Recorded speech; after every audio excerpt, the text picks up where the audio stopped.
All right, with what we've been talking about so far, we've looked at the Bohr model and radioactive decay and the structure of the atom. And we need to take a step back and take a look at where we actually get some more accurate information from. So I'm going to start with an experiment from J.J. Thompson. He did a cathode ray tube.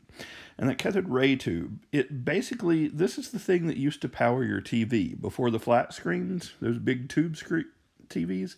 Well, his technology was really what powered all of them. All right, and essentially, it's a vacuum tube that they could fire electrons in a straight line through. Now, it takes a little bit of power in a complicated, semi-complicated method to actually fire the electrons in a single line, but that's essentially all they were doing. They were sending negative charged particles. And what they noticed is, or what Thomas noticed is, if he put a negative plate and a positive plate, that these would start to move towards the positive and away from the negative. And because of what we know about opposites attracting, we knew that this made these negative. And it found out that by how much intensity he moved it, he could direct its final path. And so if he made it very positive, or if he made it positive on the other side, he could move it upwards or things like that. So he could actually hit all kinds of different places with this cathode ray because the particles that he was sending were negative. And that's essentially how the TV worked. It had these tubes, and it was moving particles to light up your screen in all the different places. Remember, this is happening, these are microscopic electron particles, so they're moving at the speed of light pretty much, well, just below the speed of light, and so many times a second. So they're hitting all of these different places and lighting them up, and we could draw a picture with it depending on how it was programmed to move it. And this gave us an essential understanding that electrons are negative. This charge idea could also allow us to figure out some other charges of things. For instance, this is the Rutherford's gold foil experiment that tells us the majority of what we know about the nucleus and surrounding of an atom for a long time.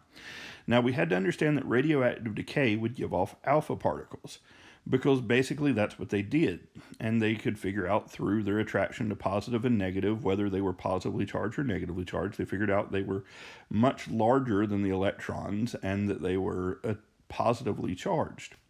So he came up with an experiment where he had some radioactive material that was letting off alpha particles, and he would cut a small slit in just one aspect of lead. Remember, alpha particles can really be stopped by paper, but he was making sure none of the other gamma particles or anything could get through. Remember, this will even stop gamma.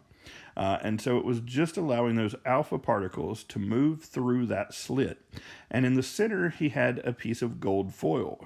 Remember, gold's supposed to be very heavy, meaning it's very dense. And so he figured the atoms in it would be closely packed together, even in a foil form. Thanks to people that had come before him, he could use fluorescent screens. These are essentially what we would use to take an X-ray on. So they show us where these particles hit. Remember people like the Curies that ended up dying from radioactive poisoning. They came up with the X-ray, realizing that those rays could light up on a certain screen and would be stopped by certain things like our bone density. So he just decided to fire a certain number of these alpha particles through that slit and into the gold foil. Rotating around it, he would have fluorescent screens that would show where they bounce back. If it is solid, like a lot of people thought it was, then it would go in, it would hit, and it would bounce almost straight back. But what he found out is the vast majority of them went straight through.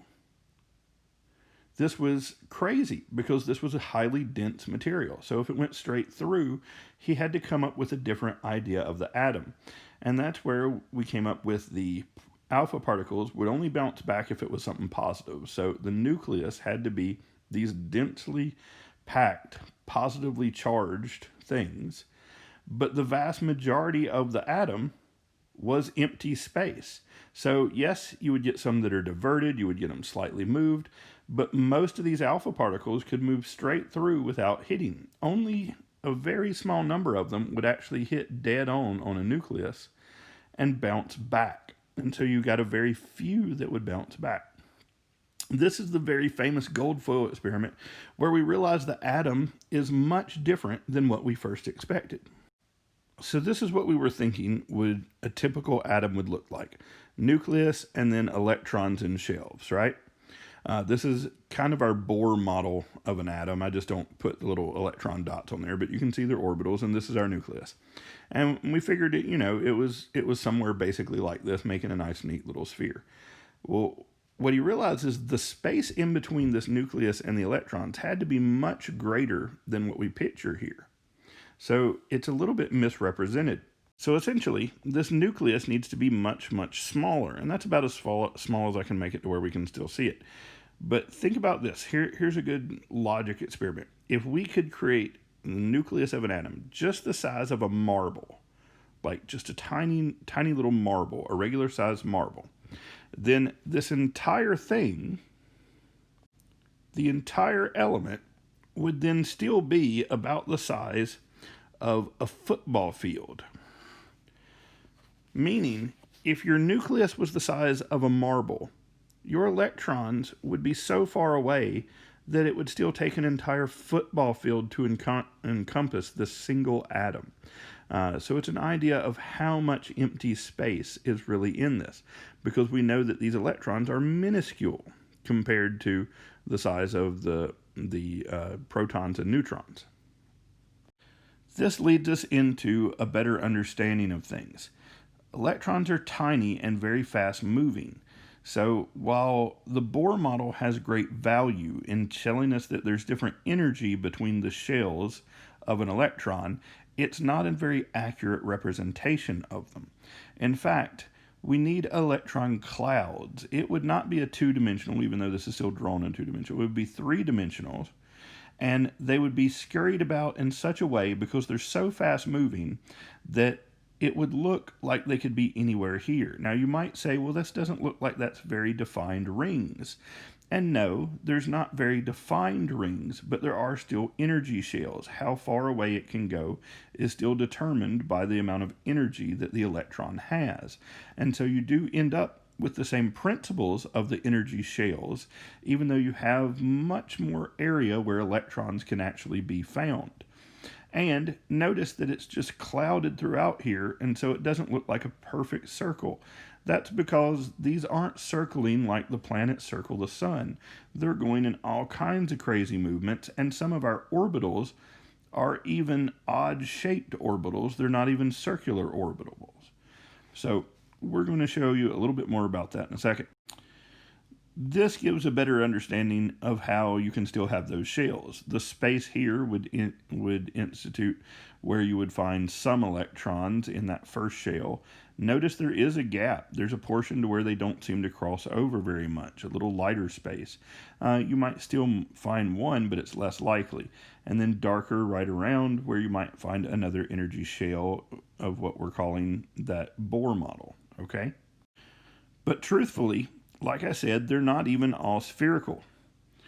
Some of them, once we start to get into P, so this would just be an element on the second shell, okay?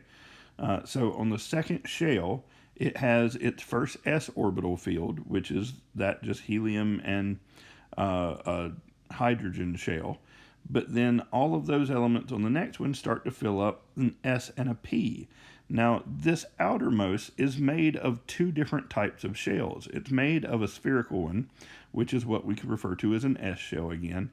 But then it also has three different P-shaped ones that are turned in different ways, where your electrons would mostly be found in the outer portions of them, but they can cross over in kind of a figure eight or an infinity shape.